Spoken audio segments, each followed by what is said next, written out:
wanted to demonstrate during this event. We really could not stop talking about the amazing work that we have seen our partners and individuals in our communities doing.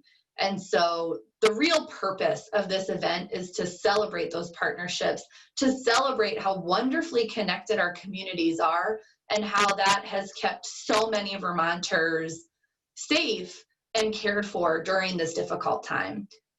So I'm going to turn it over to Tanya so she can do that. But thank you all so much for coming. Thank you for being here and sharing an hour of your morning with us. Well, good morning, everyone. It's so great to see these names just keep popping up. Names that most all I am incredibly familiar with and have had the opportunity and blessing to work with for a long time or partner with in one way or another. You know, as Carrie mentioned, we have an amazing keynote speaker today, Dr. Mark Levine, who of course is well known in our state, but is also receiving well-deserved recognition nationally for his role in the effort to fight the battle against COVID-19. So we are just so happy to have him, and we hope that you take this time to ask him the questions that might be on your mind. But before we hear from Dr. Levine, I would like to take just a few minutes to share our recent accomplishments. And when I say ours, I mean all of us here today and those that also could not join us that were made possible because of your support. You know, some of you have been with United Way for many years, while others are new to this family of community caretakers. But we come together in common belief in United Way's mission to fight for the health, education, and financial stability of all people. The structure of the United Way has maintained its core foundation for decades, and it continues to be a recognized symbol of unity with great flexibility and a leading supporter of our nonprofit partners in our communities. This role has never been more important, particularly the flexibility piece, than now as we face the most significant health pandemic seen in the past 100 years. And as we come together today, this morning, I think it's important to recognize that all of us, to one degree or another, have experienced a variety of fear and exhaustion over the past 7 months due to COVID. Our need to show up each day and continually adapt to what seems like a foreign world has left us at times with feelings of depletion and limited hope. The challenges we all have faced with our professional and personal lives, and I just mentioned homeschooling, please, has worn on the best of us and placed us into a state of vulnerability that we can only label as overwhelmed and disconnected. These are the layers within the struggle of this pandemic. And in that are the increasingly growing deep political divisions and complex questions of social justice and equity that have haunted us for far too long. 2020 just seems to be our year of eruptions, unrest, and an urgent sense of needing connection and stability. In this moment has been unlike no other in our shared lifetime. But I ask you right now to just take a breath. And I mean that, take a breath with me right now. Because there is a silver lining. We are raw and we are worn, but we are also awakening to what really matters to us. And that's one another. The shared belief in the value of one another has sharpened our focus and motivated us to find purpose like no other time. We are making the choice to see these challenges as the perfect catalyst for innovation and building partnerships. And together we are seizing this opportunity to leverage our resources and to move with urgency to overcome very long-standing issues in our community. Every day, United Way shows up, standing alongside our community action agencies, our healthcare providers, our housing organizations, our Vermont food banks, the human service partners to rapidly house, feed, and care for the children and families that are just in need and support and protection. We are elevating our partnerships with our family centers, our healthcare providers, our maternal supporters, and the business community to establish amazing IT programs to provide devices for families that are isolated in the most remote locations. And we continue to bring our local and state partners to our Working Bridges employer program sites, using these as a foundation to connect our frontline essential workers to available food, financial support, and vital resources that allow this critical workforce to remain stable and keep working for all of us. And we have been forced, literally forced, to find new ways to show up each day to provide remote tax preparations for low-income families. This year, we brought in over $245,000 in tax returns, placing money back into the pockets of the families who need it most.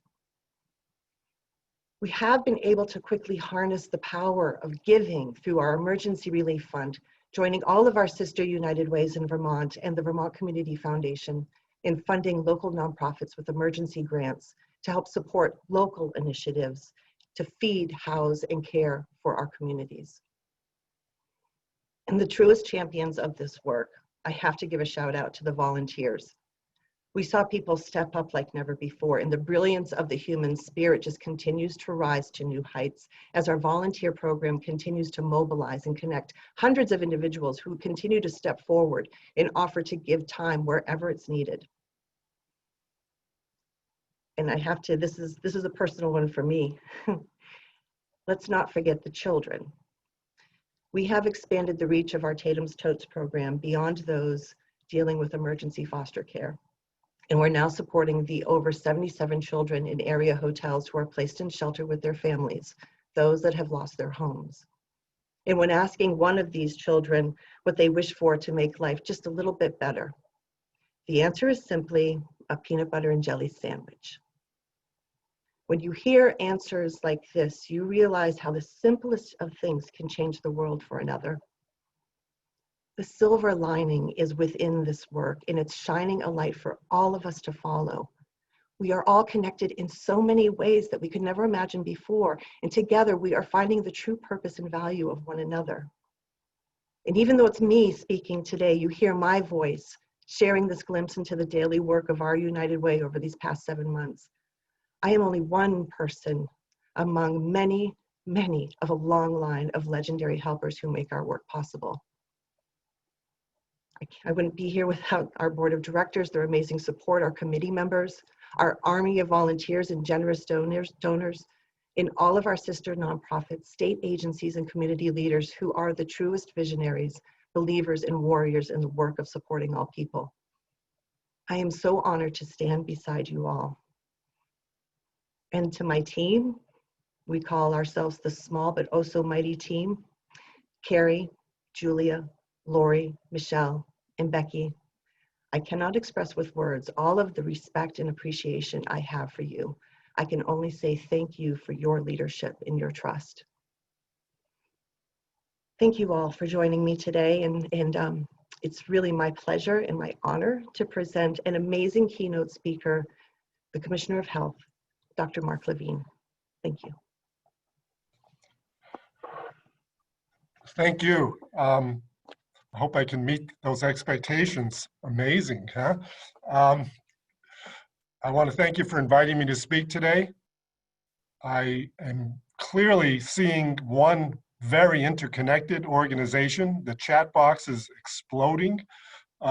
People are obviously happy to be with one another and have a history of collaborating. As many of you know, I like to speak publicly, but I enjoy connecting dots, but I also enjoy jumping from one topic to another. And I do want to make sure I allow for some questions, so I'll try to keep myself under control. Fortunately, Carrie's instructions to me were essentially to do just that, jump from topic to topic. Some of the suggestions for this admittedly heavy lift were to discuss what we're still doing to combat the pandemic and the social determinants of health, say something about my leadership style and how that impacts managing the pandemic, feed into the mission of Green Mountain United Way, which of course contains the phrase, supporting the health of all Vermonters in central Vermont and the Northeast Kingdom. And finally, tie in with that theme that you just heard about of the silver lining, how a crisis catalyzed increasing the connectedness and the collaboration that moves your work forward to benefit communities and especially vulnerable Vermonters, and to celebrate this. So let's start with answering a question that I get asked frequently. How has it come to be that Vermont has done so well in managing the pandemic? And what are the lessons learned that help teach us about the most vulnerable, the social determinants, health equity, and what can we celebrate? In a kind of rapid course fashion, let's just start from the beginning for a second. We had problems from the very get-go. We had a very slow and inept national response, which some say is continuing to the present. We have a virus that we knew very little about. It was novel. We had no real federally coordinated travel restrictions or quarantine policies to prevent the virus from coming through the border. And we were unable to do Public Health 101, which is containment. And to review containment, of course, that means test, isolate those who are positive, contact trace those people, and quarantine those who are at high risk of becoming infected. And why couldn't we do containment? We had no testing, we had no PPE, protective equipment. Things were alarmingly inadequate. So what was fundamental to our early response? Number one was just to recognize that we couldn't do containment and it would not be successful alone. We had to recognize early on that the virus was spreading rapidly through the community, and we had to activate all of our operations centers and emergency operations centers. Our first case was on March 7th, second on March 11th, first death on March 19th, and by the 24th of March, we were in a stay home, stay safe posture. That's only 17 days after the first case in the state of Vermont. And of course, in between all of that, we were progressively and gradually closing things like crazy. Less mass gatherings, less visitation to long-term care and other facilities, bars and restaurants, schools, everything kind of happened really, really quickly. And then we had a peak of cases in early April, and here we are now. So in a 2-week period, we went from totally normal to staying at home. Kind of a shock to everybody's system, myself included. And so fast-paced, you didn't even know what day was what. But we had priorities initially. They were to protect the most vulnerable, to do what we already knew would work with a respiratory virus, which is stay home if you're sick, wash your hands all the time, and stay away from people, keep a distance, though we didn't know the right distance initially. We came to masking very late. We, meaning the country and the state, but that's the way it goes. And we had our population try to understand everything I just said very quickly and understand what I call contact science, meaning the importance of one-on-one contact being a high risk proposition, being in a crowded setting, contact density being problematic, and contact for too long a time, contact intensity, and all that ventilation and being in buildings brings. We also learned quickly that rurality wasn't totally protective. Even though many cities in the country were highlighted, we've learned very recently that the most recent surges have actually been in more rural areas. So what are the lessons we learned? And these are important. We learned we could actually gain compliance of an entire population. I'm not sure that was true throughout the world and country, but certainly in Vermont. Part of that, I believe, is truly having trusted messengers and trusted resources to rely upon. We early on understood that people who have no symptoms can spread the disease, and that was very critical with this virus compared to many others of stopping the spread.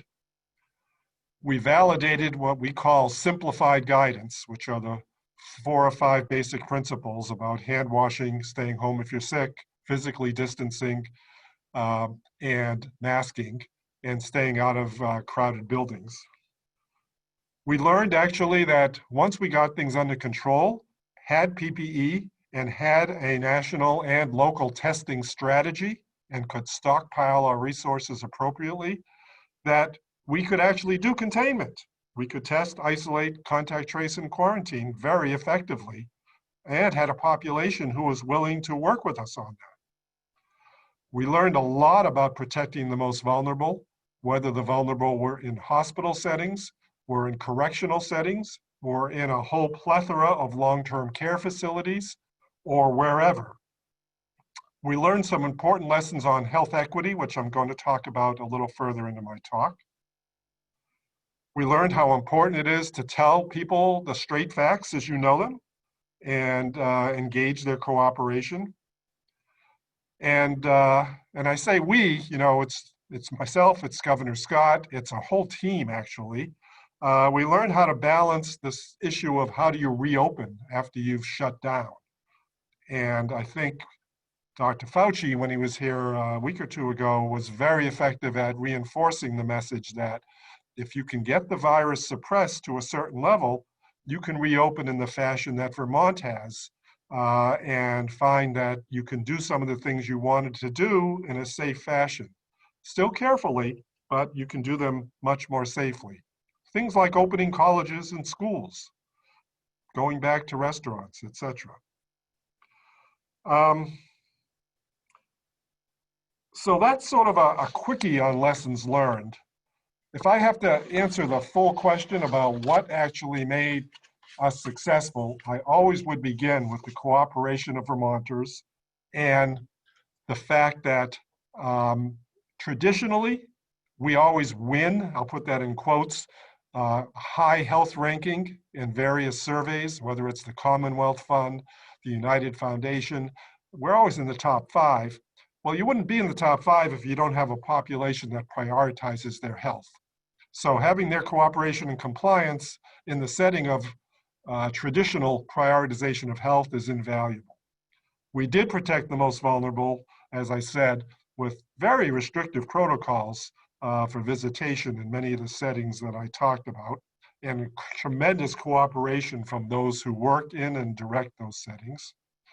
We didn't reopen until we had a sufficient level of suppression of the virus in the state.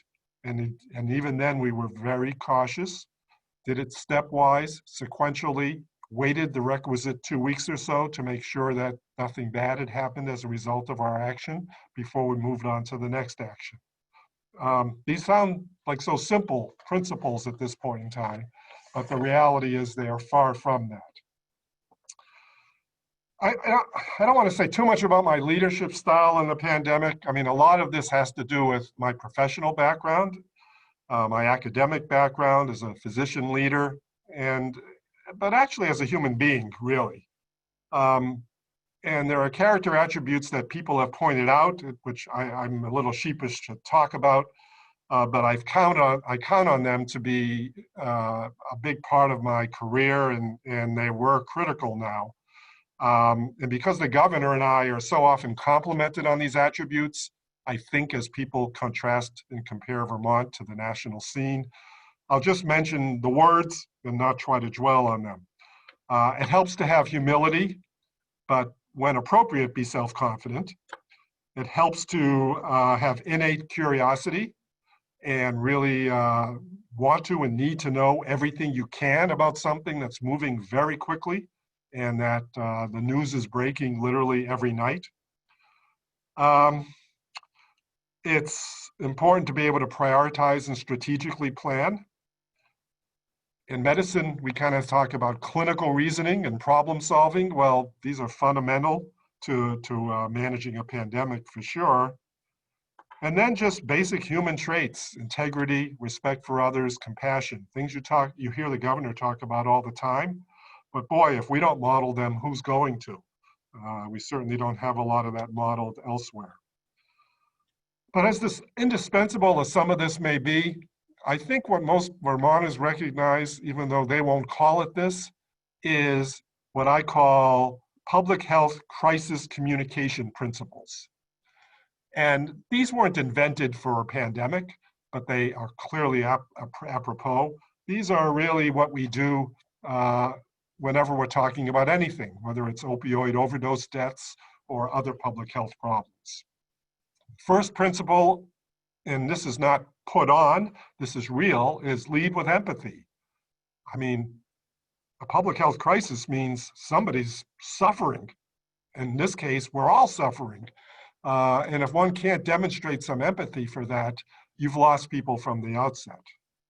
The next principle is be first, be credible, and be accurate. And I hope we've adhered to all three of those. I know one we've definitely adhered to is acknowledge uncertainty, because if you can't be honest about what you don't know or what we're doing isn't proven, but we're trying it, you won't have people cooperating and complying with you by any means. And you certainly don't want to be paternalistic. You don't want to send mixed messages from multiple experts. And in a crisis like this, a lesson I learned is everybody is an expert. Everybody is an armchair epidemiologist. Everybody is suddenly a strategic planner and government worker who understands how to move big boulders quickly. You also want to underpromise and overdeliver. And finally, there are plenty of myths out there, plenty of rumors. You need to counter them in real time. And that means very quickly, because that's how fast things move. Let me segue from that to the fact that I think as a group, and I'm talking to all of you because you are involved so much in so many aspects of things, we all share a mantra about having the courage to call things out when we see them and as we see them, and making people learn about them, appreciate them, share our concerns about them, and maybe sometimes come to own them. Now let me segue there from what I've been talking about to something equally relevant, a modern day definition of public health. You know, the traditional definition of public health is handle epidemics as they come, and they usually aren't pandemics. Protect people from all the environmental hazards that are out there. You've been hearing about PCBs in Burlington High School, PFOA in Bennington County, etc. Prevent chronic diseases, which are the #1 cost of healthcare these days, and promote health. But the most modern part of the definition is the one that's important for this audience: forming intersectoral partnerships and collaborations with groups like every one of you. Also across all of state government, which is why we've had forever now, since I've been commissioner, a task force called the Health and All Policies Task Force. It's health bringing a light to problems that other sectors are dealing with all the time, whether it be the housing sector, the Agency of Transportation, the Agency of Agriculture, Commerce and Community Development, you name it. Because public health cannot do all the heavy lifting alone. And in fact, I would submit it's our job to collect and fairly present the data, to provide an analysis, to form recommendations, and ultimately catalyze transformational change through these partnerships and collaborations. The problems we need to solve today are not as simple as the definition. They require a village to heal and help fix. I'm going to try something outrageous, and if it doesn't work, fine. But can I do a share the screen thing or not? Is that You should be able to. You should see a share the screen button at the bottom. If you don't. It says the host is disabled participant screen sharing. Oh, let me see if I can fix that. Because there's one slide I have that actually works terrible in an auditorium, but it works great on people's computers. All right, see if that works. I changed a setting. It says host disabled participant screen sharing. Make him a co-host and he'll be able to. All righty. Oh, how's that? Can you see that? No. Okay. No, I did just make you, hi, Dr. Levine. I did just make you a co-host.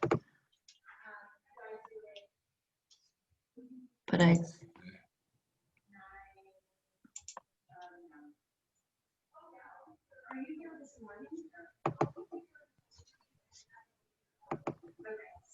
Well, it probably isn't going to work. So Might take a minute to catch up with you. okay. What I'm about to show is a very interesting graphic that essentially shows the world as public health sees it. I don't imagine you're seeing it though.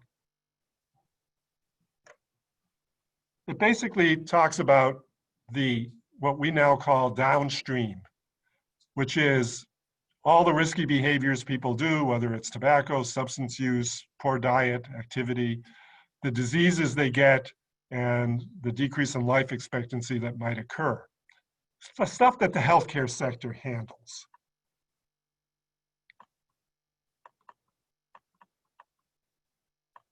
You're not seeing anything, right? Well, we won't worry about it. Can you still hear me?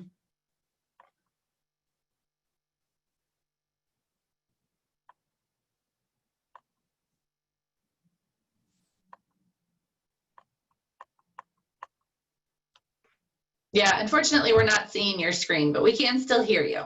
Okay, no problem. What used to be called upstream and is now called midstream is all of those so-called social determinants of health, which basically are the conditions we live in, learn in, work in, etc. So problems like housing, food insecurity, transportation, poverty, heavy lifts, if you will. And the new upstream is now dealing with health equity. All of the social inequities that occur, and these are obviously related to very systemic problems that are in our society, in our country, forever. Problems like racism, issues of gender identity, discrimination, bias. That's really the world I live in now. And the world I want to just segue to in my final comments. Because this is where COVID has come in very handy. And I hate to use the word handy, but it shows us some of the disparities and inequities that exist. So if we all agree that health equity is really the opportunity, the fair and just opportunity to be healthy, to experience good health, and that what interferes with that is all of these systemic inequalities that I've just demonstrated. I'll just give you some stats on what COVID has done. Turns out, if you look at the rate of people developing COVID, 24% of our Vermont residents who have COVID are what are called BIPOC, which you all probably know, Black, Indigenous, people of color. If you compare it as a rate, it's a 4 times higher rate than white non-Hispanic Vermont residents. That's just the rate of getting ill. If you actually look at those who got seriously ill and had to be in the hospital, the rate there is about 2.5 times greater, 4.3 per 10,000 in the BIPOC versus 1.8 per 10,000 in the white non-Hispanic. If you look at those with chronic disease, and this again is statistically significant, BIPOC twice as likely to have COVID and a chronic disease. Things like lung disease, to diabetes, cardiovascular disease, big players. So what are some of the contributing factors that led to these disparities that we see? Well, they really all can be expressed in terms like systemic and structural racism, other oppressive systems that affect the conditions in which people grow up and live and learn in our country. A lot of people want to attribute it to genetics, and though there may be a genetic component, I like to say that it's the expression of that genetic component in the environment you find yourself in that really is the determinant. And it's genetics play the minor role, not the major role. If you then take that and say that many of the individuals we're talking about have higher rates of underlying medical conditions, do have housing challenges. They may live in congregate living spaces, multi-generational housing that's crowded. They do have jobs that are more public facing and often require public transportation to get to those jobs. All of those factors play into why these communities are doing worse with COVID. And they, of course, explain why these communities have done worse in many other aspects of public health as well. And it's not like there's an easy fix, because you don't just fix racism overnight in the United States. And though we can fund justice advocacy organizations, community health workers, focus on primary prevention, do a lot of messaging, it's really working across sectors like we do with people like yourselves that we can try to work on these problems most effectively. So I'd like to close by just saying that we have a lot of problems, and COVID has exposed them, and I hope that not just locally, because we're much more informed in Vermont, but more nationally, where we're less informed, we can expose the lack of investment that the US has in emergency preparedness, pandemic preparedness, the lack of investment the US has compared to other developed nations in prevention and in public health. We spend a couple percent of our healthcare dollars on that. Everyone in Europe and in other countries that are developed spend between 10 and 20%. And then, of course, we all know, because you wouldn't be in the positions you're in otherwise, that we woefully underfund and lack investment in the social determinants of health: housing, food security, etc., poverty. So above all, the chronic, enduring, systemic, and structural aspects of the ways we live together in this country, racism, discrimination, bias, can only be helped by helping all of the things I've just talked about. And those things do not happen overnight. And as we're learning with Black Lives Matter and all of the protests around the country, what actions have we seen come of them? We're seeing some defunding of police departments, some installation, like in Burlington, of more public health and mental health workers and trained social workers, not to replace, but to augment the police force in dealing with the problems they face every day. We still spend a lot of money on technology, on the healthcare system, on repairing the systems of our systemic disease. But mainly we rely on the goodness of state funding, which Vermont actually is attentive to philanthropy, to volunteerism, and the great work of partners like everyone I'm talking to today to try and address these social determinants. And I don't want to underestimate or demean the work, but I think you all agree with me, we need a lot of help. And we're doing the best we can, but the resources aren't always there. And it's really unfortunate we have had to be in a position to wait the passage of time to correct these inequities. So let's hope that the attention COVID has focused on all of this becomes an enduring legacy and helps correct all of the lack of investments I've talking about and the lack of attention that the real problems are not enjoying. We can continue to fund health care, which I lived in that world for decades, but that isn't going to fix the inequities that I demonstrated for you in the brief presentation today. Thanks for listening. I will hope that the host still has time on the agenda for a couple questions. And be safe, everyone. Awesome. Thank you so much, Dr. Levine. That was wonderful. We do have a couple questions that have come up in the chat. I'm going to go through them in the order that I received them, and hopefully we can get to everybody. So starting with Susan Chicoine, she wanted to know, Dr. Levine, should employers be contact tracing? Yeah, so we would love for employers to be so interested that they work with us on that, but they don't try to assume that responsibility. There's a professional workforce, well-trained, highly trained, that know how to do contact tracing. And we find that as long as we find out early enough in the process, we work with employers side by side, but we end up doing the contact tracing, and the employers just help us with things like line list of customers or employees or what have you, so we can gauge who really is at risk and who's not. And inevitably, we actually find that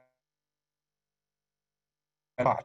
So I would love for them to work collaboratively with us, but not to do that work. Thank you. Next, we have from Nicole DiDomenico, who would like to know what you believe the silver linings, the unintended but positive outcomes of the pandemic have been.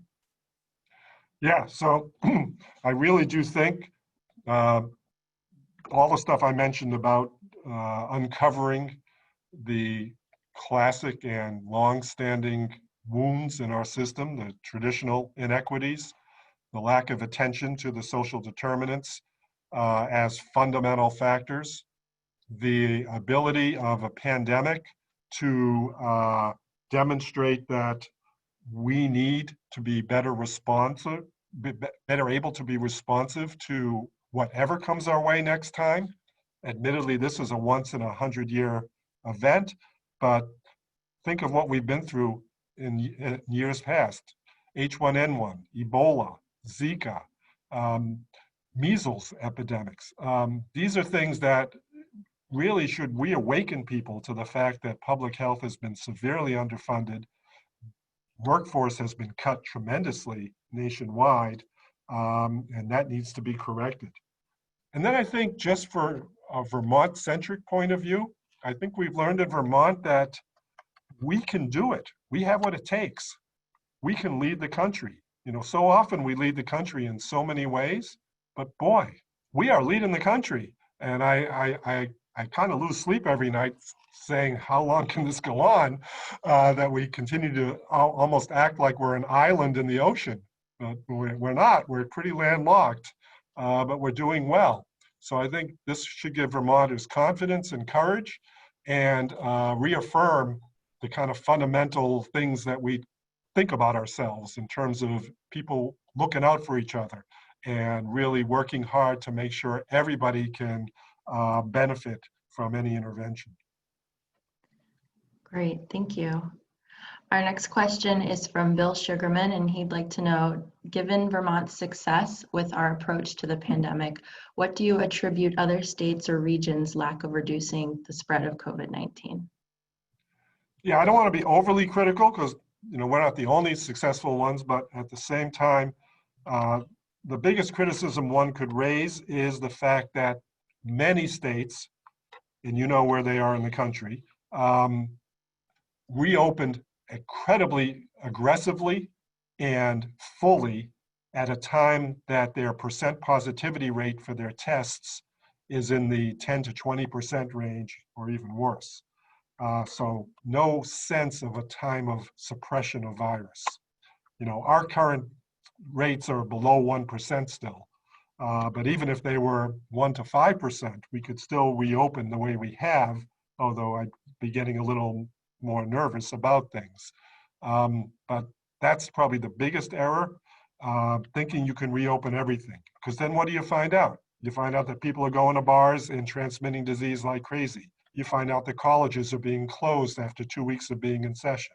You find out that the public schools are having hundreds of cases across their state, not 3 or 4 cases like we've had in Vermont thus far. Fingers crossed. So that's sort of my explanation, the biggest one. And the second one would be inadequate testing. Deceiving yourself into thinking you know what's going on with the pandemic, but the reality is you're testing only the most symptomatic people, and you don't have enough of a cross-section of the population to really understand if the virus is really rampant and spreading through your communities or not.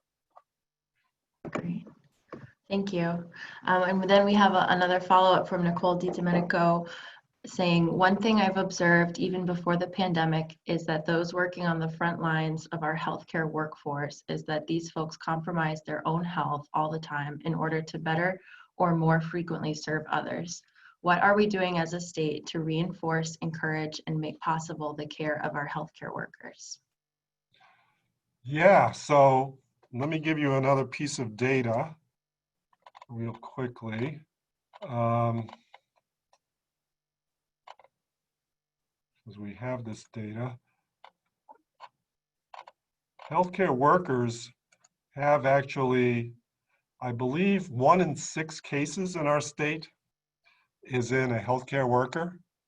Now that is defined pretty broadly because it's not just working in a hospital. It could be working in a primary care setting, could be working in a long-term care setting.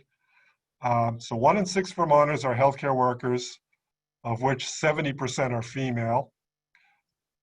30% of the healthcare workers had their case associated with an outbreak. So that would be mostly nursing home employees. Mostly, as opposed to the data I gave you previously, the healthcare workers are white, and 80% of them have symptoms. Thank God the majority of them were not hospitalized. The most effective way to protect healthcare workers is to have adequate PPE. And we do now. It's a state responsibility to make sure we have a stockpile, which we have. The healthcare system itself now has supply lines and has their own stockpile. So I would say that's the major way to protect healthcare workers. And the reality is, in spite of the statistics I gave you, we have almost nothing with regards to transmission from a healthcare worker to a patient, which is really critical. The only times that's happened is in long-term care facilities, but not in our hospitals. Great. And since we've had the restrictive policies in our nursing homes, that hasn't happened there hardly at all either. So the best way to protect the healthcare worker is to have PPE and to have a community, and I mean a Vermont community that has very little virus in it. Just like that's the best way to protect a teacher. If the teacher lives in a community where there's hardly any virus, how are they going to bring virus into the school and infect the school? That's the basic principle we deal with everything. So if all of us can abide by all the rules and not be exposed to virus much, because there isn't much to be exposed to, we keep all of our colleagues safe and we keep all of those we serve safe. Great, thank you. So we only have time for one more question really quickly, and then we're going to move into our awards portion. Richard DeAngelis would like to know, as a result of this pandemic, has life as we've known it changed forever? And should we be preparing for the next pandemic now? So, Dun, dun, dun. life has not changed forever, but I am worried about the concept of a handshake ever happening again. It's taken a long time to get people used to not handshaking, and I'm not sure that's going to endure, to be honest. Though I certainly think hugs will be acceptable, and that's fine. But I just can't believe life has changed forever, because if people continue the strategies they're doing and we get safe and effective vaccines and have enough of the population that becomes relatively immune to the virus, life should be able to go on for the future in much more the ways we've expected it to in the past. Maybe we'll all have much better hygiene and be washing our hands even more than ever, which can't hurt for any infectious diseases. And yes, we should be preparing for the next pandemic, and that was part of my comments about the country needs to learn and invest in emergency preparedness and pandemic preparedness. There was no playbook for COVID-19. There was a playbook from the 1918 influenza, which everyone tried to apply to this virus, and it worked relatively well, but not perfectly. But one should always have a playbook before you start and not have to make it up as you go along, which is what's happened here.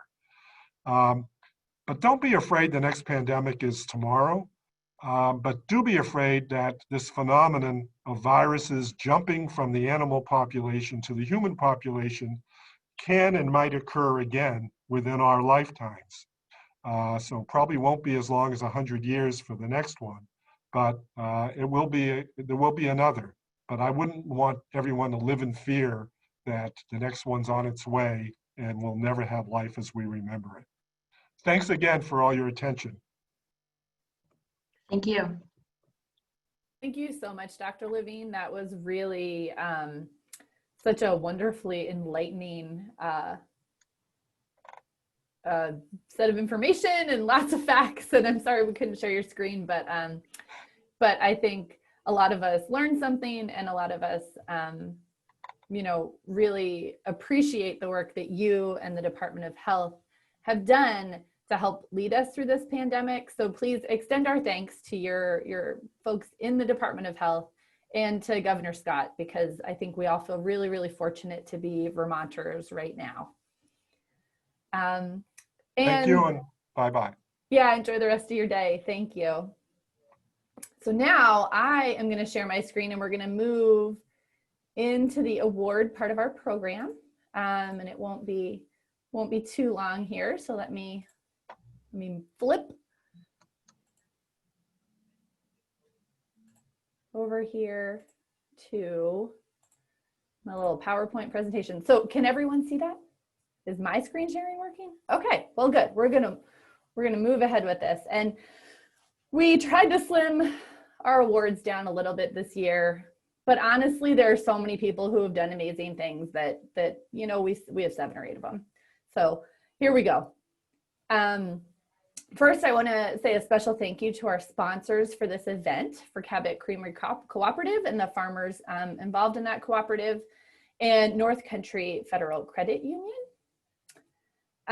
So this first award is for an organization who, as you can see from these photos, puts some fun into what they do. Each year we recognize one of our employer campaign partners for incredible work or an outstanding campaign. And in 2019, which honestly seems like about 20 years ago at this point, the folks at Northfield Savings Bank really went above and beyond, and I can't even describe the look on my face when I walked into their office for their final celebration, and half of their staff was dressed as superheroes, including this lady here in the middle who was the Incredible Hulkette, Kristen, who did so much incredible work for this campaign. I also, you know, was really blown away at the end. They actually had an 87% campaign participation rate. 87% of their employees, when offered the opportunity to support their community through a United Way workplace campaign, checked off, yep, you bet, I'm in. I can see the need in my community, and I want to be a philanthropist and help folks in my community. So I'm so thrilled to recognize them again for this Campaign Champion Award. Thank you, Northfield Savings Bank, for continuing to step up and support our communities in the past and now in this really important time. The next award is another campaign award, and usually we don't do 2 of these, but this year there were some really unique circumstances with so many organizations needing to flip the switch and move to a virtual reality very quickly. And we have created the Campaign Innovation Award to recognize a group of people who did this well before the rest of us desperately scrambled and figured out how to move everything online. And that is the Vermont Shares Employee Committee, who last year created a wonderful event, but they did everything they could to move all of their processes online in 2019, before moving everything online was cool. I really want to recognize the entire committee, and especially Melissa Mazza-Paquette as their committee chair, for leading this effort. I also want to recognize them for earlier this week being the trial run version of this, as they did their entire campaign training for all the state employees involved in this process. There are over 60 state employees that helped to make that VT Shares campaign possible. For moving that all online, pulling the training together, getting materials ready for all 9,000 employees across the state to access. So just an incredible effort on the part of that committee, and incredible foresight in moving everything virtual early. So I just want to recognize those state employees and our partners in the VT Shares Committee for doing that. And I also want to mention that we're going to give them all a round of applause at the end. We will unmute you so you can all cheer loudly for all of these wonderful people. The next award is a twist on an award that we've done for a really long time. Ordinarily, we have called this the Community Commitment Award. And it goes to an individual who volunteers in their community and shows some outstanding effort in that area. This year, our long-time volunteer, Wanda Burrell, retired from our office when we all went into quarantine, and has continued to be retired from the work that we're doing. And in recognition and appreciation for the work that Wanda has done and has shown, you know, the spirit of volunteerism in her whole life. She not only volunteers for the United Way, she supports the Red Cross. She's part of Kiwanis. Wanda really embodies this spirit of service and community service. So we have renamed this award the Wanda Burrell Service Award, and we'll continue to use that title well into the future. So this year's Wanda Burrell Service Award recipient is Ruben Bennett from RB Technologies. Ruben joined an effort that we and the Building Bright Futures Council in Central Vermont, Good Beginnings of Central Vermont, and the Family Center of Central Vermont put together to address internet connectivity for families with young children, so children 6 and under. When our communities went into that quarantine, stay home, stay safe posture, what immediately became clear was that there were a lot of families who had young children and could not get the services they needed. They could not get an appointment with a doctor because they didn't have the equipment or the internet access needed to do a telehealth appointment. They could not participate in a virtual play group or a virtual library, book reading for their children because they didn't have a laptop with a computer with a webcam on it. And so as these organizations got together, we realized that most of us did not have the technological know-how and did not know how to acquire that quickly enough. And when we called Ruben and asked him if he would be willing to advise us, he said, I'll do better than that. I'll join this effort. And I really want to solve this problem because this shouldn't be something that our communities are still facing in 2020. Not only did he offer his personal time, his expertise, he offered, his company's support behind this work that we're doing and continues to offer that to this day. So I just want to recognize that incredible help that Ruben has given us and has helped to serve families directly in our community and continues to do that today. Thank you, Ruben. This next award, whoops, sorry, I'm getting my clickers going a little too fast here. I'm going the wrong way. There, okay. So this next award is our Community Impact Award. And I really want to recognize our partners at Capstone Community Action. As soon as that stay home, stay safe order went into place, Capstone spun up and created this really robust community response team in Central Vermont and really led the way in bringing so many diverse partners together to address the needs, specifically of, with the idea that if we had this medical surge, our communities were ready, that we were ready to serve those people who were ill and those people who were most vulnerable. They have worked so hard to ensure that people were safely housed in hotels, that people had meals, that there were systems in place to continue to feed and house folks. And they really led this collaborative effort and gave a lot of direction to what we were doing.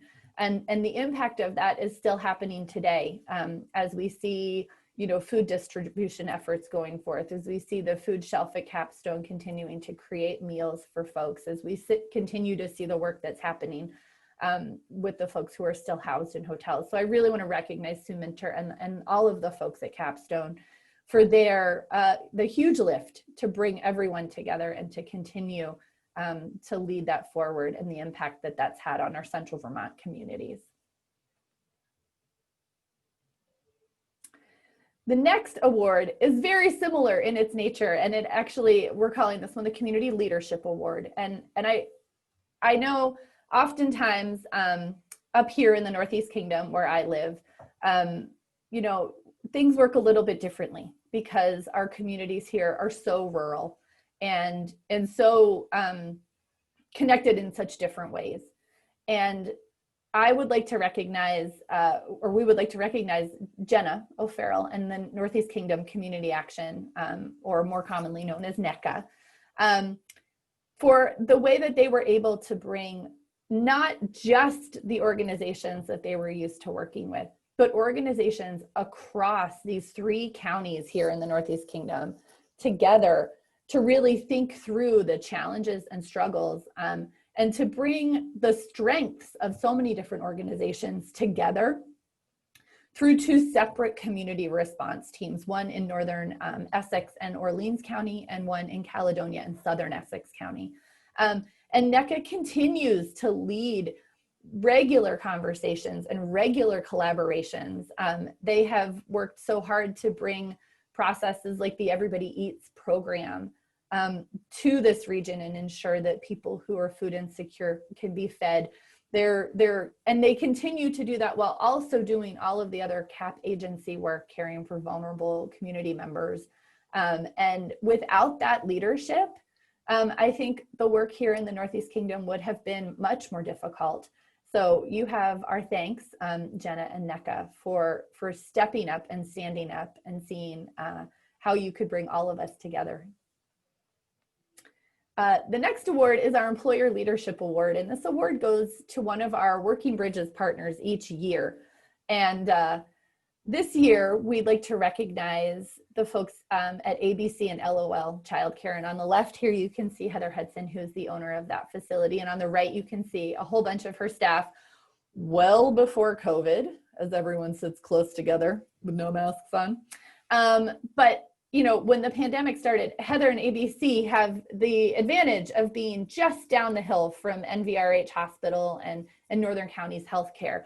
And they worked really hard to continue to care for their children and families, to make sure that everyone had the equipment that they needed, that safety procedures were quickly put into place, and that they were able to open up their services to serve families who had essential workers and who really needed to, you know, we as a community needed them to be able to get to work each day and needed their children to be able to be cared for.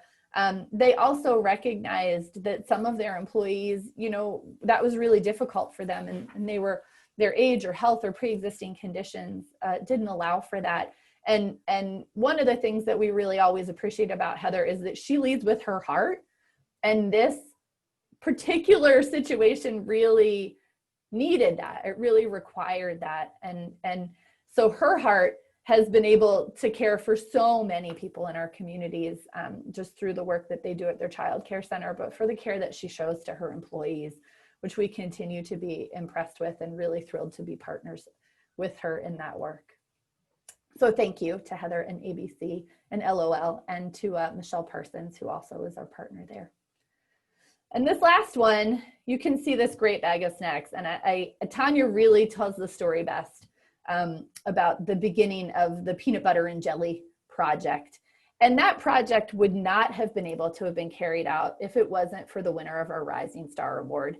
And Barbara Jenny has been really an outstanding partner. She's an employee with the Good Samaritan Haven, and has been managing a lot of the work and a lot of the resources for folks who are housed in those hotels in central Vermont. And when Tanya heard that story from that child who was, you know, really just hoping for some normal kid food, and really stopped to think about what can we do through our Tatum's Totes program to help serve these families. Barbara was the person that she went to say, what's possible? What can we do? How can we make this work for these kids? And we just want to recognize Barbara's hard work in looking at the needs of these children and these families, and really working so hard to make what is a really tough and challenging situation better for all of the families that she's serving. It's that kind of dedication and that kind of community spirit that we have really come to rely on in our work with Barbara, and also, you know, has really made a difference in this pandemic. It's been part of the reason why this work that we do has been able to be successful. So thank you, Barbara, for being such an important partner in this work, and we hope to see where you go from here as your star rises in the future. And that is the end of our, that is the end of our award presentation. I do just have a few final thank yous. Thank you to all of you for sticking with us through this. I also want to thank Wanda Burrell for being with us as part of that presentation. I was not expecting to see Wanda's face on my computer this morning, so I'm really glad that, Wanda, you were able to be with us. And this is the point, Juliet, can we unmute everyone so they can cheer for our award winners? Because otherwise it'll just be me clapping. Everyone should be unmuted now. All right. Or So if you could actually unmute yourselves. Woo! let's have a round of applause. Hey. Hi, Wanda. Yay, Wanda. Hi, Wanda. Congratulations, Wanda. Hi. Look amazing. Hi, Wanda. Bravo, Wanda. You guys, that was the best part of the whole morning, I think. I don't know, Dr. Levine was pretty good, but hearing all of you was great. So just one final thank you for all of you showing up today. We really appreciate all of your continued support and for all of your hard work that so many of you have done over these past months and these past years, and for really being strong partners in the work that we at United Way are doing. And then just one quick reminder, as part of this event, we have our first ever online auction. You can find that on our website. It'll be posted on our homepage later today, but you can find it at greenmountainunitedway.org or gmunitedway.org/kickoff. And there's lots of really fabulous items that you... Oh. I gotcha. I'm back. If you are feeling the need for coffee this morning, you can go bid on a Keurig and maybe you'll win yourself a new coffee maker. Or if, like Tanya was saying, you're feeling a little tired, burnt out, and exhausted and you need a break, there's some days, you can win yourself a day at the Greens at the Berry Country Club. There's lots of great things on there. Thanks to so many of our supporters for helping us acquire those items. And that's it for us today. Thank you so much for spending your morning with us and for being part of what we do. Thank you, everyone. Enjoy your day. Thank you. Thank you. Great job, everyone. Carrie. Thanks for coming.